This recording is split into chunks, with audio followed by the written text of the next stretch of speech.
Welcome to the Rotoscopers YouTube. My name is Chelsea. And I'm Morgan. Oh. And today we're going to be talking about the amazing Enchanted.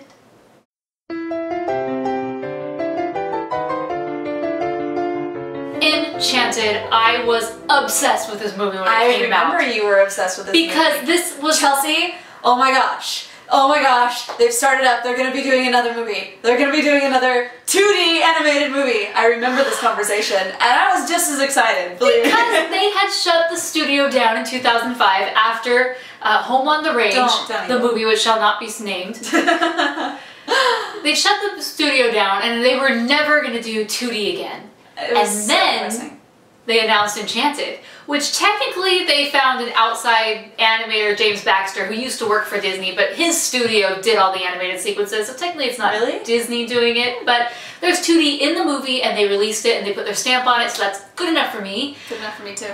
And it's another princess, it's just a great movie. So good. Oh my gosh.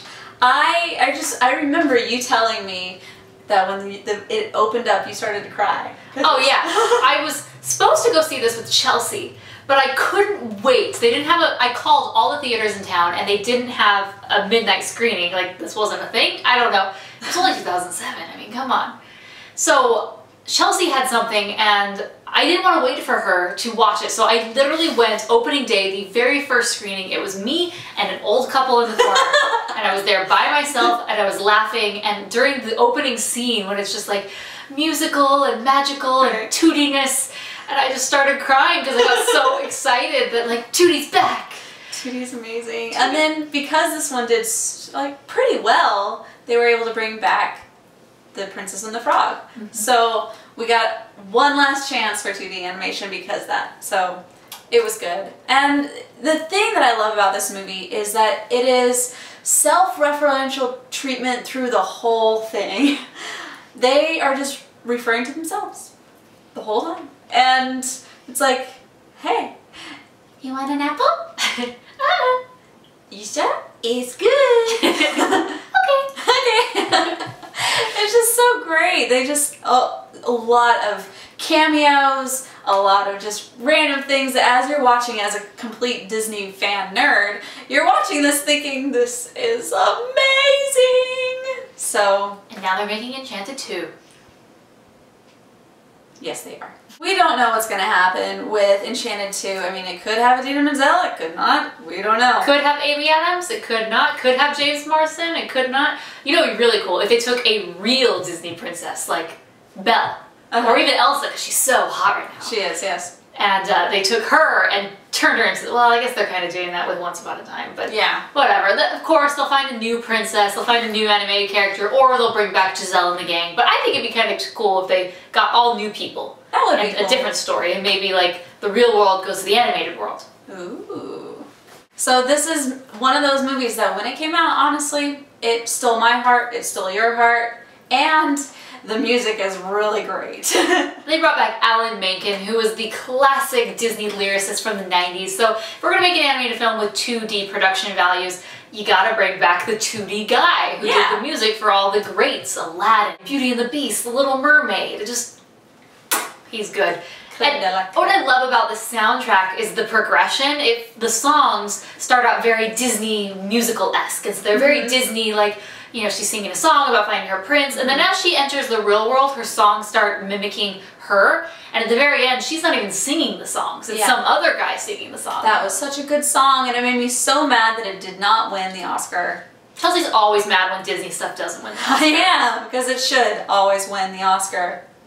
Maybe not always, but the good stuff always should. Alright, on to the Blu-ray. So this is pretty exciting. It's always nice when you get a new Blu-ray because it's great. Like, having great quality on your television is fantastic, right? Yes. Yeah. So, always. Yay. If you don't have this movie at all in your collection, this is definitely going to be a buy it right now. But what about those people who already have, say, the DVD? And it's like, meh, I don't really need to go up to the Blu-ray if it's not that much better. Should they really get it? I don't know, Chelsea. Tell me more. Well, because I have both here to tell you. I'm gonna say no. Like, if you have the DVD, you're gonna be totally fine because it's all of the exact same bonus features that are on the DVD that are now on the Blu-ray. The only different one is that this one also has, instead of having like a director's commentary or something like that, they have an interactive game where it goes through, and as you watch the film, a little thing will pop up and it'll stop the film, which kind of bothered me because I was like, I want to watch. Getting into this. Yeah, it's like, these are all great moments. It'll stop the film and it'll ask you some type of a trivia question about some other Disney movie. So it's like, did you get all of the Disney references in this movie? And once again, I like this referential treatment. I do, but... You like feeling smart enough to be able to figure it out on your own? Well, I don't want to stop the movie in the middle to answer a question to go... I mean, where's the hidden Mickey in this scene? Exactly. So basically what happens is it'll pop up, it'll stop the film, you'll have the question, and then it'll be like, answer this. If you get it right, then we go in to give you like another segment of extra bonus feature-ness. I would have just rather them have those bonus commentaries go on over the film and not have to stop the film, because I don't like that. Anyway. Good idea, poorly executed. Yeah. The fact that it's a DVD game, no. We don't like those. No, we don't. So, like I said, if you have this movie already, stick with what you got for now until they decide to give us like a super awesome edition with lots of great bonus features, or maybe when number 2 comes out and they're like, hey, both of them double feature. Bundle! I'm okay with that. But until then, stick with what you got. This, not this. Alright, all in all, we're gonna give this movie 4.5 stars. It's fun, it's Amy Adams, there's Alan Menken, there's songs, 2D animation is back! Kind of. For just 10 minutes. 10 minutes. But that's all we needed at the time. It was just enough glimmer of hope that, oh, my precious 2D, it's back. I would love that 2D back again. Just saying. You hearing us? Yeah, no one's hearing us. No one's hearing us. And we give the bonus features 2.5 stars just because they are the exact same thing as the other edition. So, yeah, no. So definitely let us know in the comments below which was your favorite reference throughout this whole movie. And then also, like if you want them to bring back 2D animation. Okay guys, thanks for watching. Be sure to subscribe for more amazing Blu-ray, art book, and trailer, and movie reviews. You never know what we have next. So, until next time, I'm Morgan Stradling. And I'm Chelsea Robson. And you're watching the Rotoscopers YouTube.